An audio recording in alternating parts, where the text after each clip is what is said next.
I don't know. Do I want to talk about this? Losing any weight from pregnancy. It is crazy how you just level up in confidence. And will you homeschool? And I wanted to answer this because this is something that I have been thinking a lot about lately, because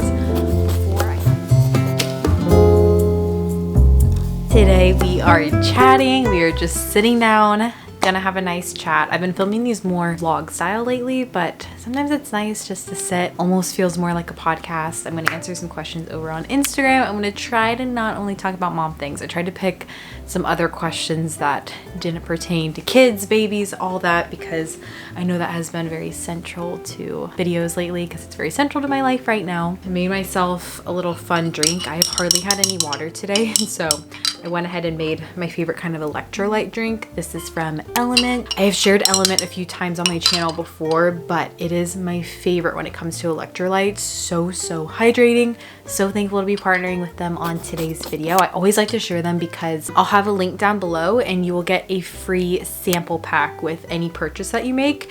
And the sample pack is so great because you can try all their flavors. Essentially, if you don't know what Element is, they are electrolytes that are made with everything that you need and nothing that you don't. Before I found them, I found that any electrolyte drink that I would drink had so much added sugar in it. And I really like Element because it's incredibly salty. The salt is so good for our bodies. I think there's a common misconception that you only need electrolytes if you're a hardcore athlete or anything like that. That is not true. We all need to replenish our electrolytes, and honestly, just the taste of them is so good. They have a ton of different flavors. Right now I'm drinking the watermelon salt, which has been my favorite lately, but yeah, that variety pack, you'll get to try a bunch of their different ones. The formula that it's made with is so good, and I also really respect that they just post the formula too if you're interested in making it at home, but of course it's a lot easier to use their sample packs. Yeah, they also have free returns if you're not satisfied. So huge fan of Element. I'll have the link down below. You can get to that free sample pack with any drink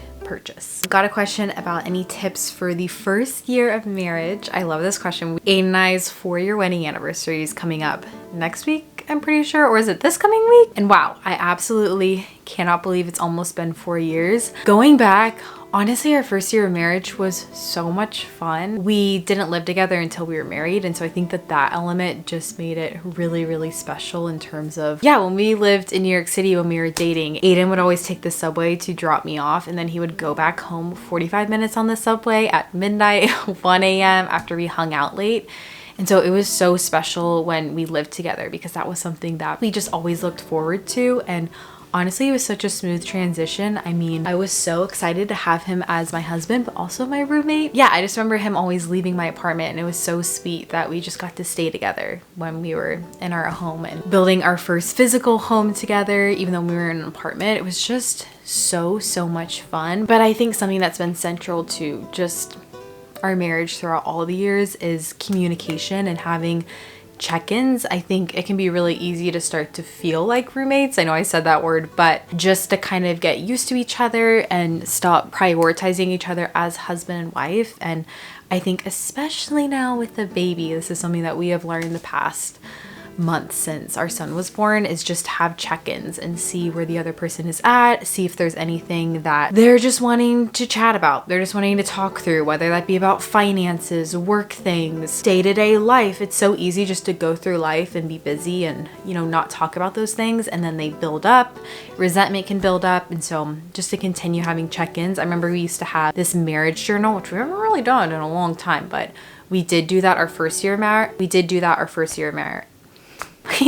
that our first year of marriage.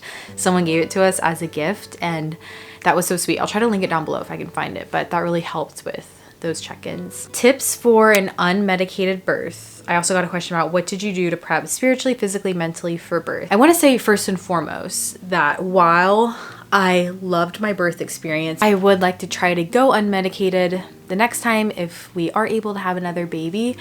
That is not something that was like an idol to me. I was not so die-hard bent on the fact that I was going to have this unmedicated birth that was just like, I don't know exactly how it looked in my mind. I was always very, I don't know, loosely held on to the plans that I had in my head for birth. I think that that's so important going into it. Of course, you want to be able to, advocate for yourself and have the things that you want for your birth plan. But at the end of the day, especially within my faith as a Christian, I just know that things are not in my control. Especially after becoming a mom, I have learned that you cannot control everything. And I think one of the most important things to kind of go into it with a mindset of just not being so fearful and anxious is just to be open. And looking back to, I was never against getting any sort of pain management. I did get nitrous oxide, so I know technically some people don't consider that to be an unmedicated birth. I feel like typically when people talk about that, they are meaning not having an epidural. I think the most important thing was having support in terms of Aiden.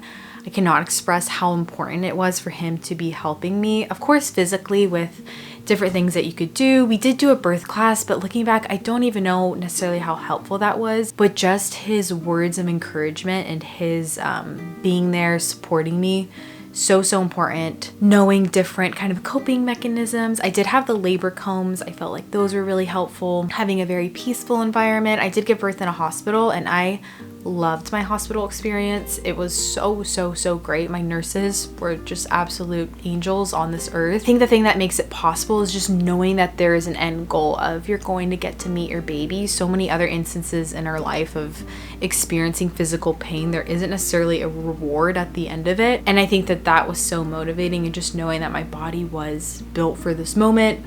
My body could do it. That doesn't mean that it was easy though. It is crazy how your mind forgets the exact pain though. I know it hurt in the moment, but now I can't even recall what it feels like. How do you handle criticism / mean comments? Yeah, with the nature of doing this job, you definitely get a lot of that. I will say I really don't have a ton of that. Of course, everyone has an opinion. I know I myself have an opinion about everyone. It doesn't necessarily mean that I post it for everyone to see all the time, but yeah, after doing this for so long, you do develop just thicker skin. And I will say, especially since having my son, it is crazy how you just level up in confidence in terms of, I don't know, things that would bother me, even not in terms of comments, but just the way that I looked, the way that others would perceive me when I went out in the world. They just don't bother me nearly as much as they used to, because quite simply, I don't have time to really care a lot about that. I will say something that has helped a lot is just being more private about things that I don't want to receive, not even necessarily criticism, but comments about.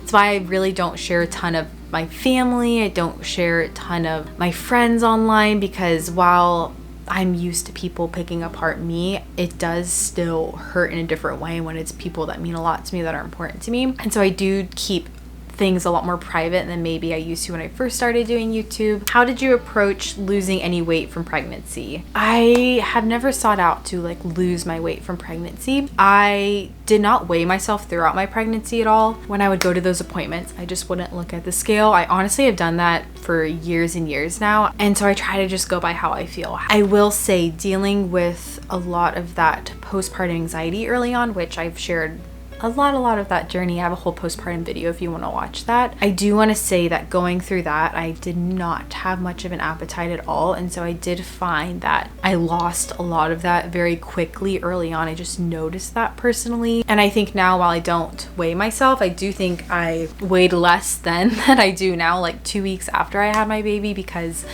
that was a really hard time.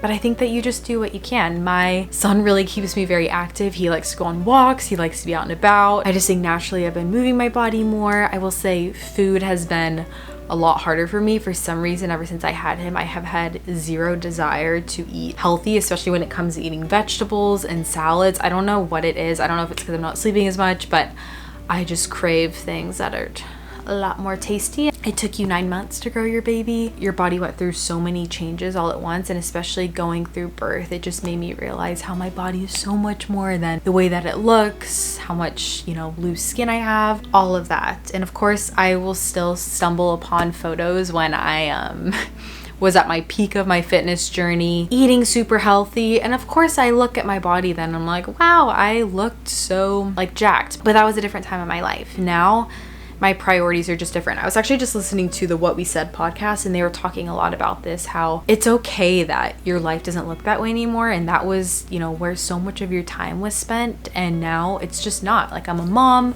I'm working, I don't have all this free time to do what I used to do to look a certain way, and that's okay. Will you homeschool? I can't remember if I have answered this question before, but really at this time, we have no idea. I was homeschooled in kindergarten and then went to public school, and honestly, I really liked my public school experience. Especially when I was younger, I don't know if I would say shy, but I was definitely more quiet, and I like to say observant. But I think it was really good for me being around other kids, and I really loved being in a school. I also think that I just had a really great education going into college. I really learned how to write well in school, and I was a part of a dance team in high school that I think was really good for me. And I think it just depends on your child too. Like, I don't know where he's going to be at then. I don't know what that's going to look like.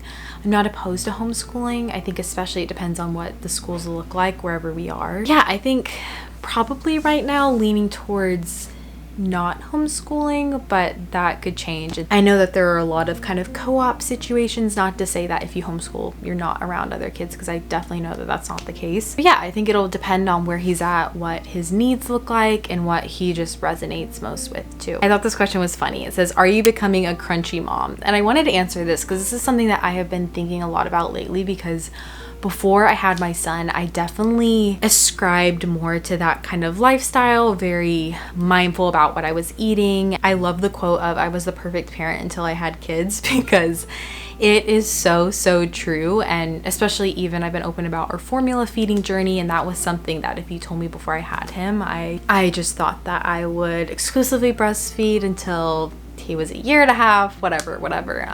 And I just think that life has a way of humbling you, maybe not humbling you, but you just learn. And one of the biggest kind of lessons I have learned so far is just how important balance is, and not idolizing any form of anything. That was something that was very pivotal for my childhood. Of course, my parents had values and ways of raising us, but our life was very balanced and nothing was demonized or idolized, but we did have like a good balance of life. And that's something that I really want to have for my son. Yeah, even going back to my birth, our hospital experience was just so great with all of our nurses, the doctors there. It really gave me an appreciation for modern medicine as it is, and how thankful I am to have that. And so yeah, I wouldn't consider myself a crunchy mom, and I wouldn't consider myself any kind of insert mom or anything like that, because yeah, I have just learned for myself that kind of putting myself in a box in any way, especially as a mom, has not been helpful for me or my son. Do you drink alcohol? I think it's funny kind of going off that. I do, not nearly as often as I did before I had kids. I say that, not in that. Let me say, Aid and I used to go on dates, you know, out at restaurants now, and that's just not something that we have a desire to do anymore. You know, every now and then I think it's nice, but I would just rather do other dates with him now. But I would say that that was always the time that I would have a glass of wine, have a margarita, which I still like, but it just hits a little bit differently when you're not sleeping as much. So I do drink alcohol, but I would say not very often, especially now, because now it just makes me want to go to bed. Every now and then I do like a glass of red wine, especially, and a margarita. But even those, the older I get, the more I'm just like, I can't do these. Does the state of the world scare you when considering your child? Yeah, I know that this is a huge concern, because it is a very scary world, and I think especially now, I don't know, I think we're just exposed to it a lot more. Before, you didn't hear about every scary thing that was happening every single place, but I guess for me it has been even more important to have children that are raised to have just good values and a healthy home that are sturdy and will eventually be good influences in the world. But of course it is scary, and this isn't something that keeps me awake at night. If anything, like I mentioned, it does make me just want to raise him in a way where he can be a light in the world. How many followers did you have when you started making money on YouTube? I really don't remember the answer to this question. I do remember I got my first brand deal, I think when I had 10,000 subscribers, but when I started YouTube way back in the day, 2012, I think, probably around then, it was so much different than it is now. I think now there are so many more opportunities to start making money closer to when you start. I don't think you need to have a big audience, even if that's creating content for brands that you're not necessarily posting on your own channel, but you're posting on the brand's channel, like user-generated content. I think it was around 10,000 subscribers, and for me it started becoming more of a livable income in total when I was in college, towards the end of college. And if you don't know, I took a different job. I actually worked at a marketing agency after school, which was so much fun. I still have so many fond memories of that season of life, but ultimately I was there for 6 months and then I ended up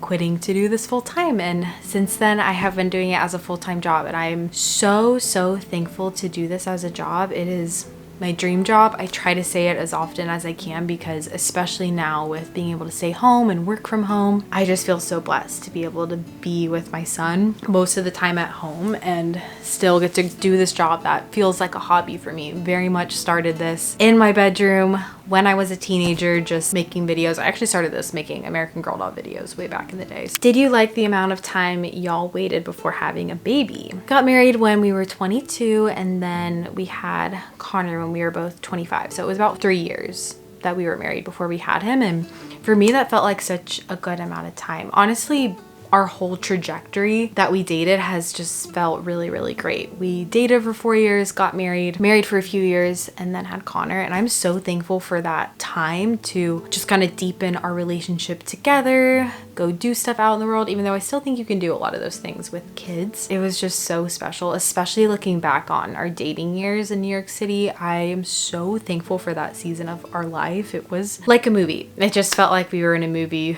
running around, 18 years old, falling in love, staying out late. I think Aiden spent like all of his money taking me on dates when we were in college. It was just so much fun, and I'm so thankful for that season. And now it's totally different having our son. It's just a next level amount of happiness having this sort of kind of family unit, but I will always look back on those years with fond memories. And I think that's different for everybody. Some people do one thing after the other and that's what works for them, but I think God has a unique plan for all of our lives. Do you feel like you and Aiden have a good balance of household/baby duties?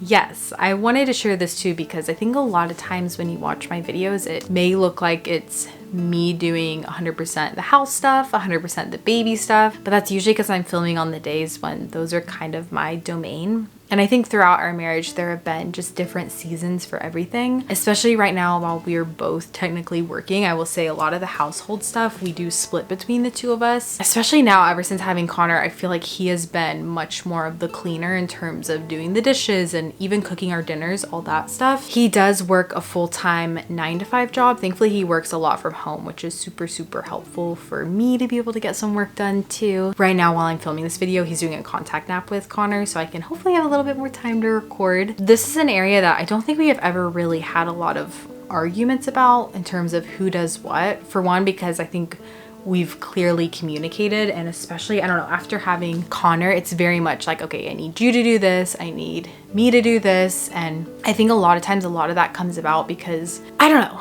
do I want to talk about this? I think that there's an expectation that the other person is just supposed to know to do certain things. And I don't know, I've seen this a lot, but just personally for my own experience, I have learned that I'm so much happier and our marriage is so much happier when we just clearly communicate, when it's like, hey, could you do this? Hey, could you do this? And not being bitter because you know, didn't just expect the other person to do that. That has been a game changer. And still going out of your way to do things that you're not necessarily, you know, tasked to do. Like the other day I came back home from something with Connor and Aiden organized all the little spots of our home that have been driving me crazy that I just haven't had time to get to. Like our spice drawer underneath our sink, and it has improved my life so much. And that was the sweetest thing. I think since having Connor, I've definitely been more acts of service when it comes to my love language. Sometimes I want to do chores. It feels good. I don't know, especially postpartum. I think there's an expectation that you just want other people to wash your dishes, you know, clean your house while you sit with your baby.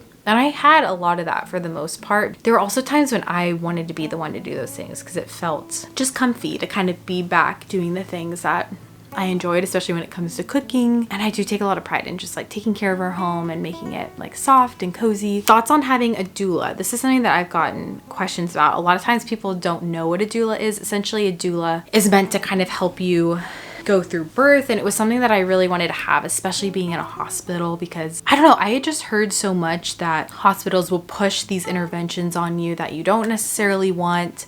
And I know that is the case for some people's experiences, but for me, my hospital was so great. My nurses were so great. Everyone was so helpful. And I think I focused a lot on going into the hospital, having to like put up all these walls and boundaries and I'm gonna do this, but in reality everyone was so respectful. I think a doula can be really helpful, especially if you know that your hospital kind of has a reputation of being more like that. For me, I think that I just didn't realize my nurses were going to be so helpful and so educated on different positions and all that. Of course, I know nurses are incredibly educated and angels, but I didn't necessarily think that they were going to have all the knowledge of like how to make it more comfortable for me trying to go unmedicated. I think I didn't focus a lot on the postpartum support. I kind of wish that I would have focused more on that in terms of having a doula, and I hired my doula mostly just for birth support. So I think that a doula can be incredibly helpful, but I wish that I would have found more of that postpartum support, which I know some doulas do offer. I thought we could end on this one. I thought this was interesting. It says,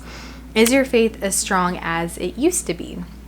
And this is one of those things that I have been a Christian for most of my life. I came to my faith when I was a child. I'm so thankful to have been raised in a home where that was very much an integral part of our life. I think something that's so interesting for me, I've gone through quite a few different seasons of my life, and while I did come to my faith at a young age, it has really just strengthened and weakened throughout my entire life, just going through different things. And while I've always felt a deep relationship with God, the amount of effort I'm putting in on my part has ebbed and flowed over the years. And something that I have always struggled with is definitely leaning more into that relationship in terms of prayer, in terms of reading my Bible, when I'm struggling, whether that be in college. I struggled a lot with insomnia and anxiety during that season. Postpartum, that was a huge part of my healing journey, was just, really pressing into God. And the times of my life when I feel like I got it all together, when I'm feeling really happy and balanced and content, those are the times that usually I tend to drift a little bit more, and it's just not as much of a priority. But that doesn't mean that I am ever severed from God, that our relationship is broken. It just means that I have not been putting in as much effort. But I will say, as a whole right now, I do feel so close, especially being a mom. And I don't know, when you realize the responsibility of raising your child and that being such an important part of how we want to raise him, I really believe the best way to raise him is by modeling the behavior that I would hope to see in him. And how is he going to know to have this deep connection with God if I'm not showing that throughout my life? That was a huge part of my childhood, was seeing my parents live out their faith, not just telling me to live out my faith, not just telling me to read my Bible, not just telling me to pray, but it was a big part of our life. Before we went on a road trip, saying a prayer, sitting down at the table, saying a prayer before we ate, waking up in the morning and seeing my parents reading their Bibles, memorizing verses, even though I did not love doing that when I was a kid, before going to Awanas or whatever, going to church every Sunday. That was a huge part. And you really realize as a parent where you are weak in it when you're trying to raise your child in it. The answer is yes, I definitely do, but I do think that it's natural within any relationship in your life for things to ebb and flow. I think those are all the questions that I have to answer, but I wanted to say thank you guys so much for watching this video, and let me know if you enjoy this. I know I get quite a few questions about my podcast that I used to do back in the day, if I would ever bring that back. Right now, that's just not something that I feel like I really have time for. And I don't know, anything that I do online, I really want to be able to put 100% effort into, and mainly I stopped doing that because I just didn't feel like that was the case. It felt like something that I was kind of just throwing something up, but maybe one day I would love to bring it back. But I try to do these videos every now and then to kind of give that similar vibe. I know not everyone loves these as much because they're kind of still, and everything now is very quick and fast. Trust me, I feel that too. I'm like, keep me hooked, but I like doing these. If you're doing chores around the house, if you're cleaning, going for a walk, that's how I love to watch them. So I hope you guys enjoyed this. Thank you guys so much for being here. Again, if you want to check out Element, I'll have the link down below. You can use my link to get a free sample pack with any of your purchases, any purchase that you make. So thank you guys so much for being here, and I'll catch you guys in my next video. Bye, friends.